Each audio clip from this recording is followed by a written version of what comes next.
As I got another rhyme, another rhythm for y'all to listen. I'm never quitting on my mission, I'ma roll with what I'm giving. Got some ambition, this new edition, filling positions. Looking at the void in myself and feeling what's missing. Better watch the way you going, better go in the right direction. In the moment you stressing, but you gon' be counting blessings. And I know that for certain, keep on working, open curtains. Haters swerving, cause they ain't ready for your final version. I'm never gonna give up, fall down, I just gotta get up, yeah. Cause this is my road, let's camera action. You're listening to the Tom Ficklin Show on WNHHLP 103.5 FM, your home for community radio.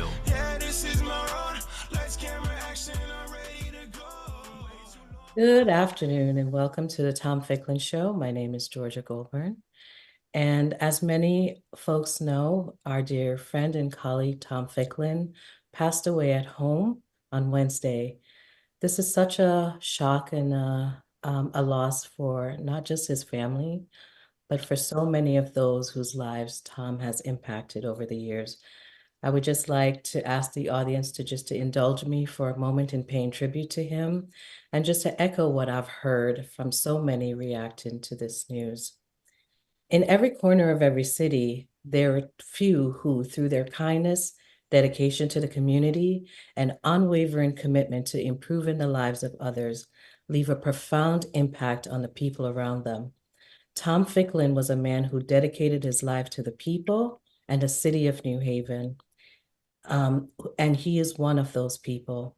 He was a voice for the voiceless, a champion for the overlooked, and a storyteller, chronicling the rich panoply of New Haven with his words and his photos.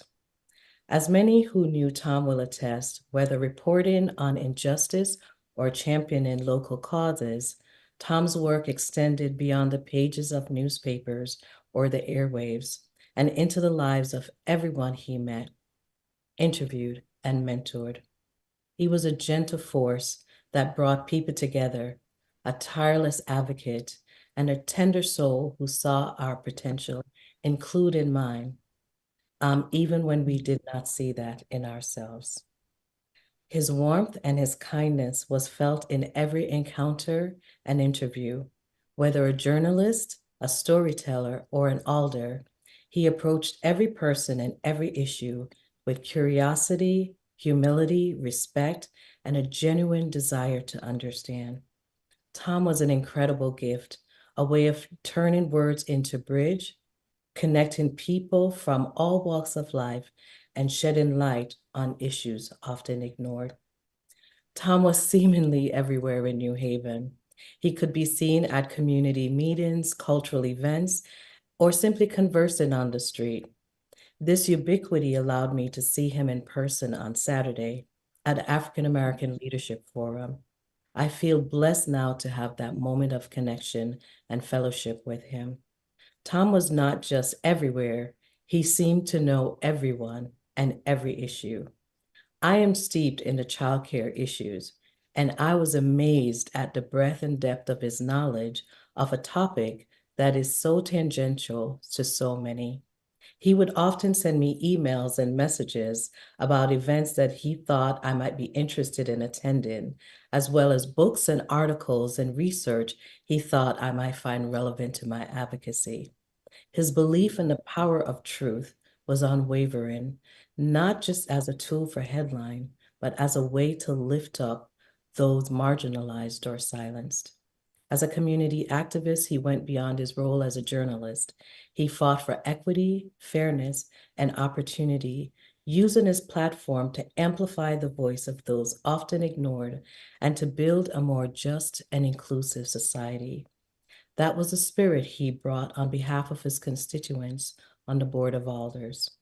Most importantly, he understood that while he had a megaphone, he did not have to be loud or bombastic to be heard.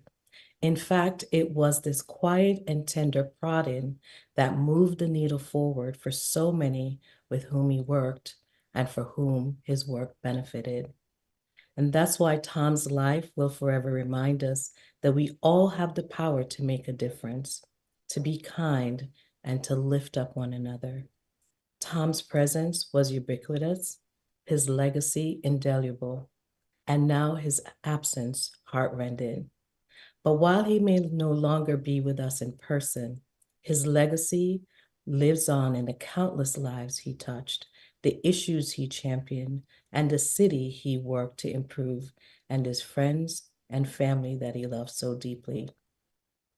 Hope and Circle send our deepest condolences to his wife, Julia, his son, his grandchildren, and all of his family who are grieving his loss. Rest in power, Tom.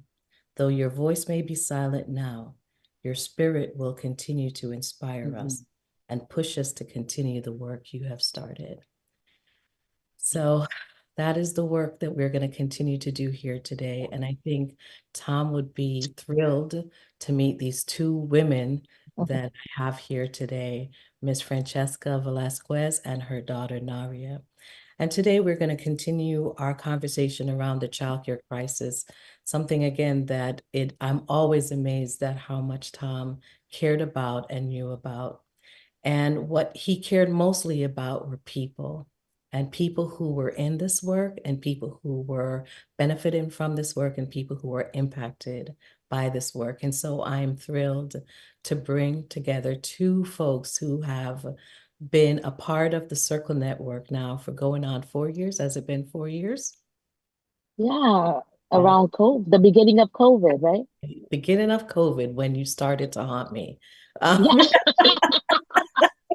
I was being persistent Yes, that would be and one word. consistent. That would be one word that we would use. And that's where we're Yeah, going to start. Usually at this point, Francesca and Naria, and you guys have yes, seen some of the shows. We yes. usually do a bio for folks, but today's conversation is going to be really about your bio and Mm, giving you an opportunity, as Tom would, to just like lift up your voice and to share a topic that is very important to me, and that is the idea. And this is why I'm so passionate about the work mhm, that I do with Circle. You guys help to drive that passion, and I wanted mhm, to bring you forward so that folks can understand the work that Circle is engaged in. Because the mhm, story that you've shared with me really, I think, exemplifies a pathway that childcare ownership can can provide for so many of those folks in the community. And your life, Francesca, and now Naria taking up the mantle and running forward with it exemplifies that. So I want to give you an opportunity, Francesca, just to kind of, and I'm going to prod you and poke you a bit about your persistence yes, in connecting with Circle. yes. I just want to give you an opportunity to introduce yourself and to just talk about how you first and foremost got connected with Circle. So, I am Francesca Velasquez. I am from Stamford, Connecticut, which I proudly yell every time I'm at a meeting. Um, so, and I started off as a home daycare, and now I am a center owner and multi-center owner. Um, After that, right? So I met Georgia, or I started to stalk her around COVID, where when we were all shut down, right? One of I did shut down during COVID, and that was at the beginning of when I started my center. Opened up in 2018, and COVID hit, right? Um, and I did shut down that for the when they say in March that we shut down for the 2 weeks, and then it became longer. I did shut down, and but then I started getting on meetings because it gave us time and people were gathering and talking and just gathering information, and I kept hearing this Goldberg, Georgia Goldberg, and I didn't know that Goldberg, that she was colored.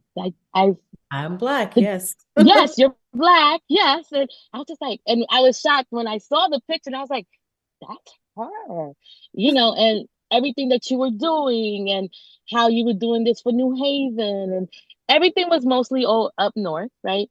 And so I connected with you and I kept sending you emails and leaving you voice messages.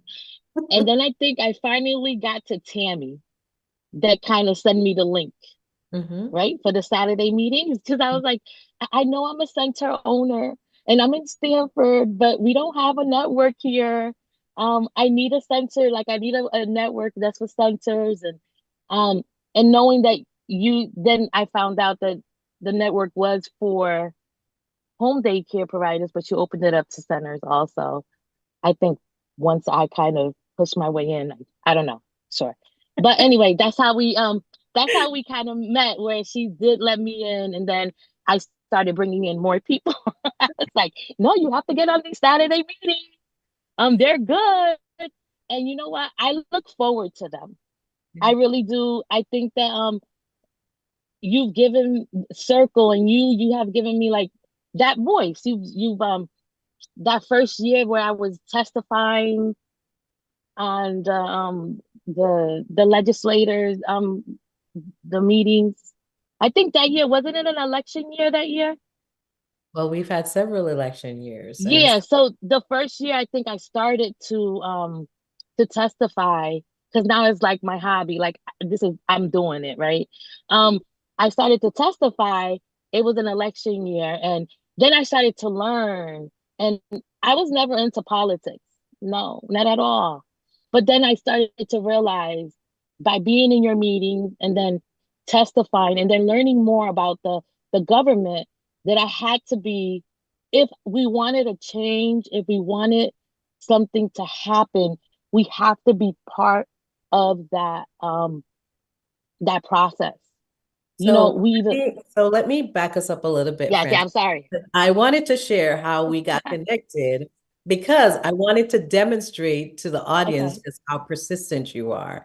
And I think this is so important as a framing for the conversation that we're going to have. Because for folks who are not aware, Circle is a network of providers, and we were primarily supporting the family childcare providers at the time Mm-hmm. because the state had engaged several agency who was doing work with family childcare provider as a to be a part of their emergency response and support system. And Circle was engaged by the states to start to support providers outside of our normal folks. And so we were working on behalf of the state with for family childcare providers, but we also had center-based providers. But we were primarily focused in New Haven. We wanted our work to be focused in New Haven because we feel very strongly that I think the people in their community should be the agent of change in their community. And we certainly didn't want to go to other communities to say, hey, this is what we think you're supposed to do. But Francesca would not take no for an answer. And she basically lobbied and advocated until we accepted her, even though she was in Stanford, as the director of Play to Learn in Stanford. So I share that to kind of set up the framework so that people understand that you are a woman that do not take no for an answer, right? And No. so with that, Francesca, I want you have shared with me, and you can share as little or as much as you want, but you have shared with me your journey as a single mom and, starting off your life and, needing assistance and Hmm. how that has basically helped to influence just even some of the advocacy that you do. So, can you just share with the audience what that beginning journey was for you and how you moved from that place to becoming a family childcare provider and now the owner of 4 Play to Learn childcare centers in the States, going as far as Enfield? And are you in Enfield now? I am here. I'm outside in the car in Enfield. Enfield. Yes, I am. I'm here. So you started off in Stanford and you started from very humble beginnings. So Yes. can you just share with the audience what that journey has been?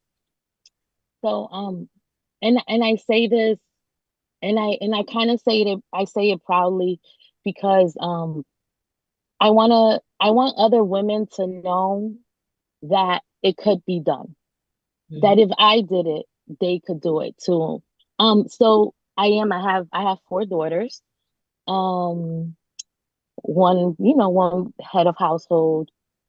And like I've always said that I was on Section 8, right?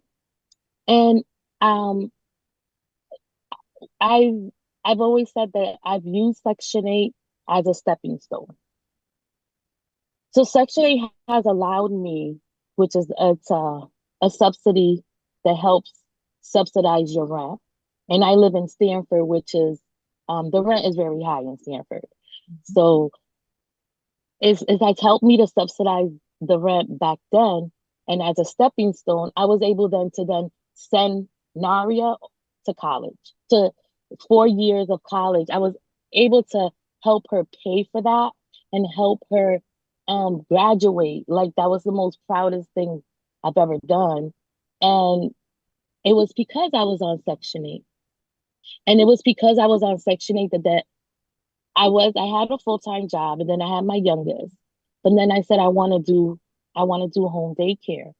And because I was on Section 8, it kind of allowed me to start off my business because I didn't have the whole full rent that I had to pay.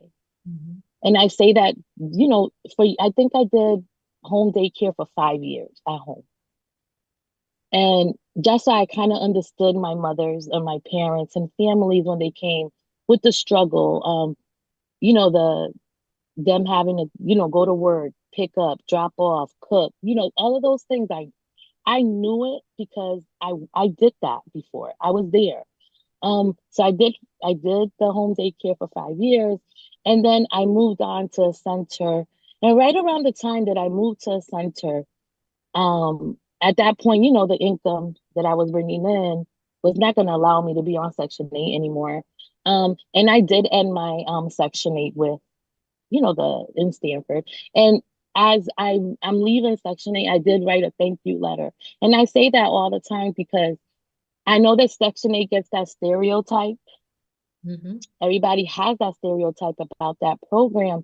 But if it's used properly and if it's used for what the purpose is, you're able then to like achieve things in life that sometimes you think you can't, right? Or that's impossible. I thank them for, allowing me to be on the program, for assisting me, and for doing what I, letting me being able to open up my business and then purchasing a home. Mhm. And then so When did you purchase your home? um it was around the same, it was like 2018, Mhm. around the same time that I opened up the center. Mhm. So it was something that helped me. It gave just yeah, so I come from where a lot of my parents are Mhm. now, you know. So I'm able to be a little bit more understanding and know where they're coming from, even my staff. Mhm. So and when I say that and that's what I say, I'm part now of the incubator. I'm part of Board. their board for the incubator project for Stanford. And that's Mhm. what I want to do. Like I want this incubator project is going to give women in Stanford the opportunity to open up their business Mhm. and be more independent. And so, it's so important that you mentioned the stigma that's tied to these different types of systems of support for poor people. Because again, a lot of people stigmatize the programs, they stigmatize the people, and they basically mischaracterize um, the good that can be done by giving people support when they most need it. And so you were Mhm. able to use that program to propel yourself, dare I say it, out of poverty Mhm. to start your business, to grow your business from a center base, from a family childcare business, purchase your own home, and then start a center based. You started as a family childcare working from home, caring for children, and then you started your center-based program in 2018. And you mentioned that the proudest achievement that you've had was with your daughter Naria when she graduated from school. And that's where I'm going to Mhm. bring Naria in because Naria, you didn't go to school to follow in your mom's footsteps. No, I didn't. So talk to me about, share with the audience what you went to school to study and how you made that turn to now being the owner of Bright Minds. It's Bright, is it Bright Beginnings or Bright Minds Learning Center. Center? In Stanford as well. So talk Mhm. about that journey, Naria. When I went to school, really didn't have an option. I always tell my mom I didn't really have an option because she said you're going no matter what. Um, and I'm grateful for it now because I think going to school, it's learned I've learned how to um manage a lot of different things, manage my time. Um, and I have the determination knowing that I can do hard things. Um, but I went to school for business and I didn't necessarily know exactly what I was doing when I graduated. I always I worked in different industry. I worked in medical industry, I worked in retail, in sales, and I always had management positions. So I knew how to manage a team very well, manage different people very well. Um, and you know, I'm going from this managing position where you always had a boss, you always had someone, having these tough conversations with you or, guiding you in different ways, but not necessarily doing exactly what you wanted to do. So once COVID happened, I think everyone had this, I don't know, realization or like revelation about their life. Like, I'm not happy. I don't want to do this anymore. Like, it was just so easy for them to say, like, okay, well, you're going to be, we're they laid off the entire company. Mm. So I was at home and I really didn't have much to do. And there was like little things that my mom was like sending me. She was like, "Oh, get on this meeting or get on this call. This is so interesting. Look, this is what I'm doing. This is what I'm gonna do when we get back from COVID." And I had nothing else to do, so I was just sitting there listening. Um, and just like learning a little bit about the childcare industry, and then I would help her with like little things. Like I remember she was like, "I need a policy for this. Can you type this up for me?" Or um I'm gonna give keys to an opener. I'm not gonna open the center anymore. And I said, Yeah. okay. So she was like, I need a policy for that. Well, what's the policy? And because I came from this management background where like I had a, knowledge of like policies and how things should be written and different like the business background, um, I helped her just I helped her with that. Like when once we got back from COVID and when she opened up her center again, um I decided to work with her. Mhm. So I was her director of operations. I think I still am. You're offsite. You're offsite. You're Offsite, offsite. Yes. offsite. Yeah. So I was her Well, director of operations. we trained for 1 year together, 1 year. Yeah, we trained for one entire year, and I like to say like I was her road dog. Like we did everything together, got up, and we spend every day, and she taught me everything. So she went through the enrollment paperwork, she went through the employment paperwork, she went through the care for kids. And I think more of what I learned was have her having the conversations with parents, her having the conversations with employees. Like I soaked all that stuff up, the way she was saying it, how she was saying it, because I did have my business background, but she was having like tough, like personal conversations about money. Like that's something that I've never done before. Kind of, you know, and I always say that she's super like creative. She's always coming up with creative ways of how to help someone or just creative ways how to fix something or find solutions. Um, and then for that one entire year, I came in, I redid all the paperwork. I digitized this, I like to say. Like Yes. I was like, you're doing all this on paper? Like I was freaking out.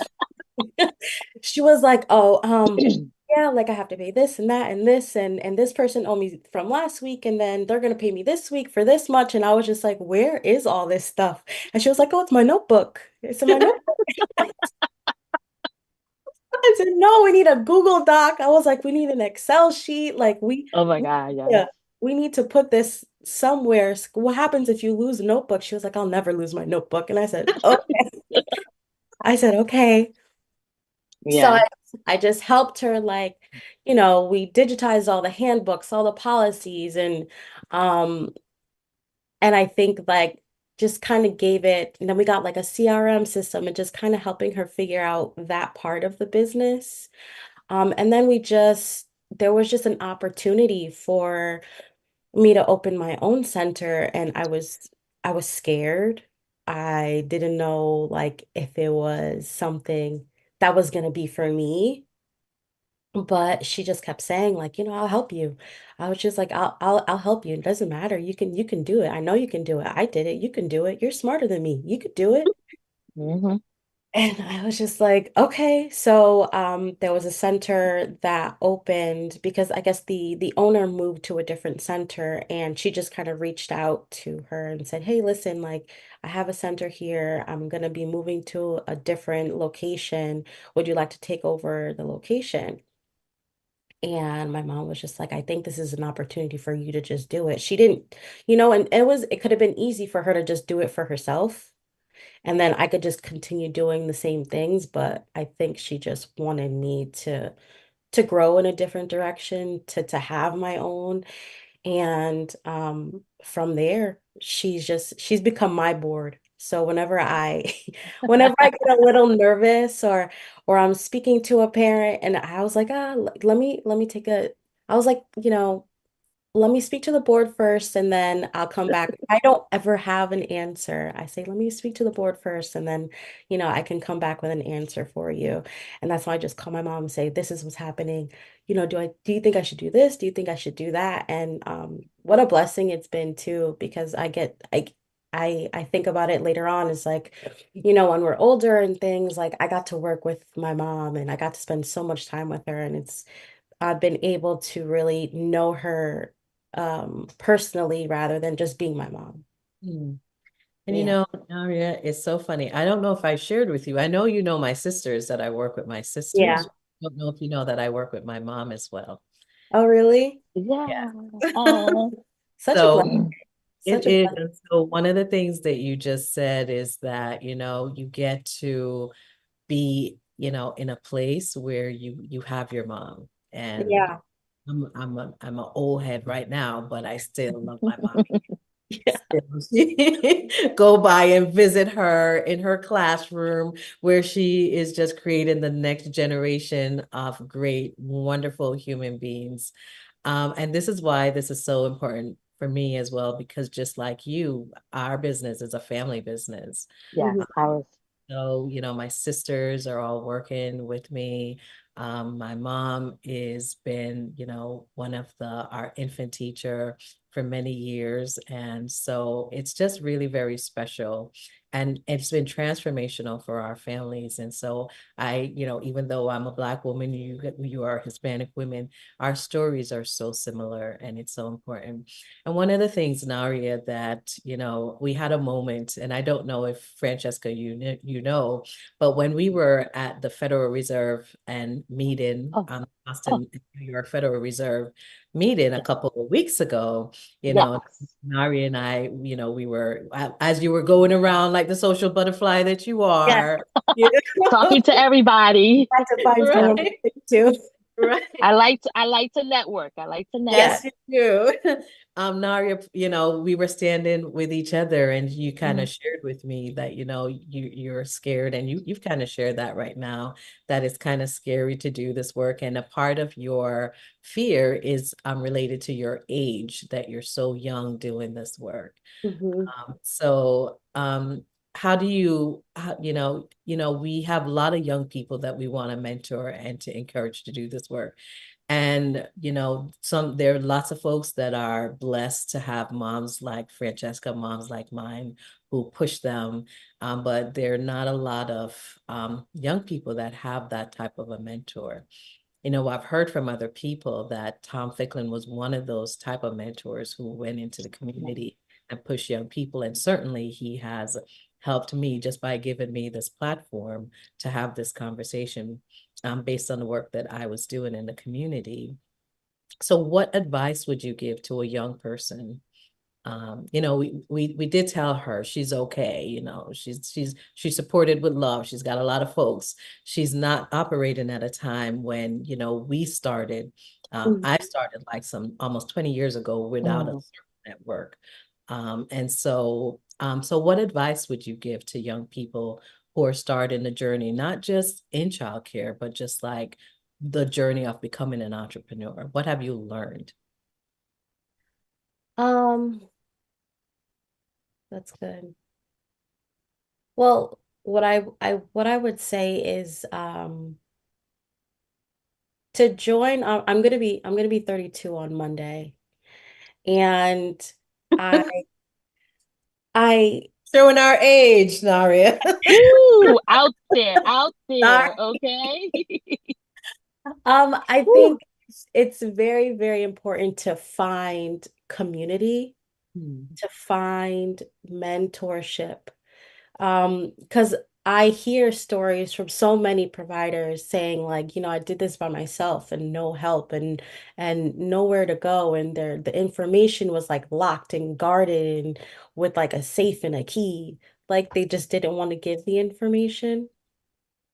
And I feel very grateful and very blessed that there's so many people that I can reach out to ask questions. I've always been a person that wanted to understand something very, very well, and um, before I just jump right in. But sometimes you have to jump right in, Mhm. Absolutely. and just have faith. But if I were say if one a person came to me and said like what is it that I would need, is I would say you need faith, um and you really do need community or mentorship. Find someone in the community, or find a group, or find anywhere where you can just get the information, where you can ask questions, um because it's really important. There's more power in numbers, and um especially with Circle, just like having a group of women, strong women that I can look up to or I can see myself in, doing the same work that I'm doing, so they understand my struggles or understand my celebrations too. Like if I go say like, I enrolled, 5 kids this week, my friends are not going to really understand what that really means. But if I tell someone I enrolled 5 kids this week, they're going to be like, oh shoot, yes, like, they're going to understand what that feels like, and how long that takes, and what kind of benefits there is to that. So I definitely would say like if they're going to go into entrepreneurship, just do it, have faith, and find your people. That's such critical advice, and that's the advice that I constantly talk about at Circle, is that there's strength in numbers. Mhm. And a lot of things that we do, especially as entrepreneurs of color, and this is what I always hear whenever people reach out to me, and I just had a young lady reach out to me the other day, and I gave her the contact for Circle because the fear comes in, which is, well, if I share my idea with somebody, they're gonna steal it, right? And Mhm. so talk about that lockbox.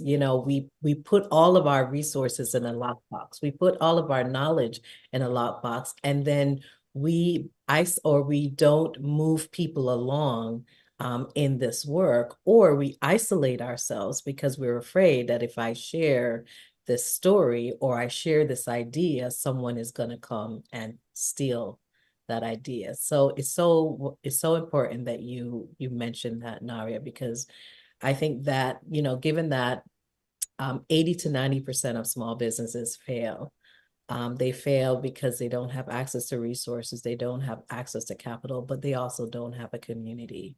They don't avail themselves of a community. You talked about your mom helping you with talking to, your parents. And I think it's so wise when you say up to a parent, and I will just kind of give you your flowers on this. When you don't know the answer, and I always tell my staff this, when you don't know the answer, it's okay to say, you know what, let me think on this. I don't know the answer. Let me go check and I'll come back. That is so wise for you to know that at such a young age. And you go to your mom to talk to her about how do you, communicate something difficult to a parent, or even probably something simple.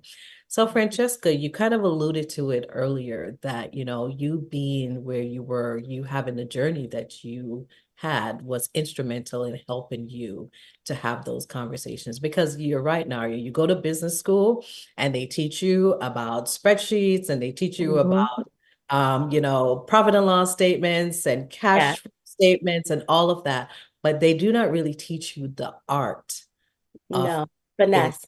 with your customers around money. And when you're dealing with childcare it is such a unique space, because we're not dealing with widgets, we're dealing with lives, and we're building Mhm. brain, but we're also a business. And you have a lot of parents who are terrified of leaving their most precious, valuable asset with strangers. And then you also have on the other side the ongoing conflict between the cost of care and the cost of delivering that care. So, Francesca, talk to me about how your experience, because you alluded to it earlier, has helped to shape you in how to support parents. So, and I'm going to talk about my the center in Stanford. I have in Stanford is a mixture of children, right? And a mixture of families in different financial status. But let's say about, and I think I did the numbers the other day, I think about 60 to 75, 60 to 70% of my parents are on care for kids, right? So I do have the Care for parents that, the child care subsidy program that yes, assists. a child care subsidy program that helps parents pay for child care Mhm. um, while they're working, sometimes while they're in school, and even teenage parents, like they would help them pay for child care. So I kind of understand where, and I get all different moms. I get the young mom, I get the established single mom that has the three kids, and they're working, and I know that they're working hard, and they're managing in all of these different parts of their lives, right? And they have to be good at everything. Or they have to do everything good, right? Um, so I'm able to talk to parents. Like I know that when I first opened, I had a lot of young moms, and I was a teenage mom myself, right? So I kind of had a soft heart for it, and that I was able to talk to them and let them know how to prioritize their um their spending habits, right? Mhm. Because you get the mom that then brings the child with the Yeezys on, right? But they owe me money. And I'm like, and if it was someone else, I think they would just be upset, right? But then I wasn't upset. I understood that the mindset that they were in, right? I could put myself in their mindset because I was one step parent, right? And I'm able to then talk to them very, the thing is that I'm transparent with my parents, Mhm. right? So I'm able to just talk to them and tell them, listen, you have to, I know that you want, but you have to prioritize. Like, I feel like before you buy, you want to maybe pay me first because I am watching your child, right? I'm allowing you to go to work, and then I kind of break it down to them. I'm like, I'm paying two teachers to be in a classroom to watch your one child, and it's just things like that that I think I've made parents feel comfortable enough. And I've dealt with parents that are homeless, that are, women are in like a shelter for battered women. And Mhm. I've taken them on, and I know how to, let's say, I'll help them get other resources to help them pay for their parent fee because they have care for kids, right? Because now they're getting started, and now they just got their apartment, they got the Section 8, they have their job, and I'm able to understand that and give them that grace period where I'm like, you know what, for the next 6 months, you don't have to pay me your parent fee, but I know that let's go apply at person to person to help you. And then I could, it's just things like that that I'm able to do and understand and work with a parent. And this is why it's so important for Circle to make sure that we're supporting providers like yourself, because we Mm, feel, the childcare industry is it's at an inflection point right now where I think, mhm. fear is that we are going to see lots of providers like yourselves, or go out of business because they're going to Yeah, be competing with much larger owner. You have the flexibility to say, oh, I can work with you around tuition. If you're a director of a childcare chain, you do not have that flexibility to say, yeah, I understand you are struggling this week, so let me, even though you may have incredible compassion, you don't have that flexibility in a large chain facility to basically support. And part of our work is to ensure that those businesses exist, continuing to provide mm, care to our community. And Francesca, you shared with me that a big part of how you were able to do this work was because of the resources. You yeah. and Naria's got you, between you both now, you have five childcare businesses? Well, Or Naria has one. I have three, and hopefully, let's pray that this grant around, I get okay, picked for Bridgeport. okay. But yeah. So you have propelled yourself with resources that was secured during the COVID Hmm. pandemic. And that was an opportunity for many of us as people of color to have access to money that we've never had before. So can you talk about what that has been for you and for Naria? And Naria also, if you want to jump in, just share Of what course. having access to all those hundreds of thousands of dollars have done to catapult you into the position that you are now. So I have to say that and I know, and I had a CPA at the time, and I think we spoke in circle about this, where this was one in a lifetime. Mhm. Um and it was scary, right? Because you're like, but again, if you don't take that, if you don't have the faith, or you don't just take it. But it was something that, because those resources were available to a lot of us Mhm. that normally wouldn't, was able to then expand, right? Mhm. And that, no, you don't get like this. It's not instant. So we're still waiting, right? So that what the investments that were made and the expansions that I did were for the long haul, right? Not something to get instantly, and that was able to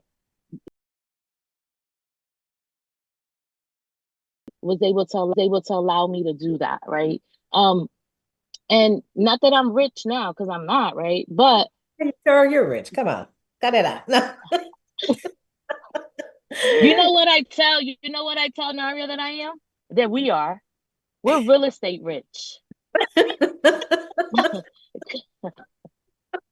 Okay. She said, how you come up with that? I said, I don't know. I just thought about it. I mean, because I have to name it something, right?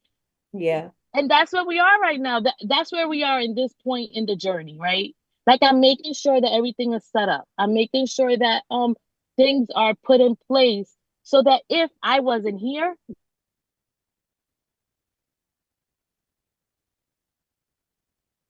Oh, I think we lost Francesca. Naria, do you want to continue until she joins us? Because if you're not here, everything falls on you, Naria. You Say inherit all that. the Don't say that. Oh, what she's trying to say is when she's not here, that things can keep running and keep going. So what she did was we were able to expand. So, um, and there's not a lot of buying opportunity in Stamford, so we had to go north. So Bridgeport is still under construction. And we're hoping to do a center there that where it's gonna be our pay it forward center where the families there won't have to do their parent fees for care for kids for a certain amount of time so that we would be able to just kind of give back to the community in Bridgeport. And then we were able to expand in Cheshire, um, where she has the business and owns the building there in Cheshire, and also in Enfield, an hour away from Cheshire. So it's about an hour shot between each center. Um, but yes, so I think that's what she had a very, very diligent and a really good plan. She's a creative person, like I said. She's very, very creative and she comes up with very good solutions for everything. So she had a plan where she was going to set things up so that they could keep going, they can keep running. So after she's not here, um, they will continue to grow. And that's what So, I'm saying. so I know your mom gave you such an incredible start, and you're back, Francesca. Your mom, she did an excellent job in just articulating the vision I and know. I know she did. I told you she's smarter than me. She so is. I know your mom gave you an opportunity to have a life that's so much different from her where she started. How important has that been for that foundation to be laid for you? And can you imagine that you will even do more for you, the next generation of children, your children that come along? Um, I feel so fortunate. Like I feel very, very, very fortunate because um sometimes I deal with I guess sort of like an insecurity, like, oh, I didn't build this by myself, or I had so much help doing this, um, being able to like own a home at such a young age is like is an incredible accomplishment. But my mom did help me. And but I also feel like I shouldn't feel bad uh for being so fortunate because my mom worked so hard to get us both to where we are. So I feel like because she hit the ground running, she's passing the baton while we're running together. And once she's ready to fully pass it on, I know that I can go even further because I was set up in such an amazing and incredible way. And I'll continue to provide for our family, not even just my children, but for my sisters, my nieces, my nephews in the future. Like I know that what we're building is for legacy. So I know that anyone that is going to be attached to us will always be blessed. Well, I am blessed to be certainly attached to you all, and I am blessed to have you guys as a part of our network. You represent the best of this work, and I am so glad to hear that you are going to be creating a center where you can support the next generation of great Mm. women and mothers and children by paying it forward and reducing Oh, yes. for them. Yeah, So I went over that. um, with Oh, this nice. with this time, I would also just like to say we have been incredibly blessed to also be connected to Tom Ficklin. Yes. You represent the continuation of his work and Yes. of his legacy. And again, we just send condolences, love, prayers. We prayed for Tom at our Bible study. I'm pretty sure so many people prayed for Tom and his family. And we know where Tom is going to be because his life demonstrates where he's going to be. And death for him is a journey into that ultimate place of kingdom living. And so while we are here on the other side, you guys, again, just continue to do this work. You exemplify what smart investment, smart planning can do to propel people from poverty to riches and to generational wealth, and just building an incredible legacy. So thank you all. Naria Velasquez, your center is what again? Bright Minds Learning Center in Stamford, Connecticut. Stamford. And Francesca, your center is? It's Play to Learn Childcare in Stamford, Play to Learn Cheshire, and Play to Learn Enfield. Okay. And soon Play to Learn Bridgeport. And soon Play to Learn Bridgeport, which will be a center that you will use it forward and help families. Are you going to be targeting certain families, or would it just be any family in Bridgeport? Any family in Bridgeport. I'm pretty sure I'll attract a certain, but yeah, just a pay it forward center. Okay. And Naria? Well, I'm being given the wrap-up signal, so I'm going to say thank you all once again. Thank you for the audience for listening to us. And with that, we'll bid you a good rest of your afternoon.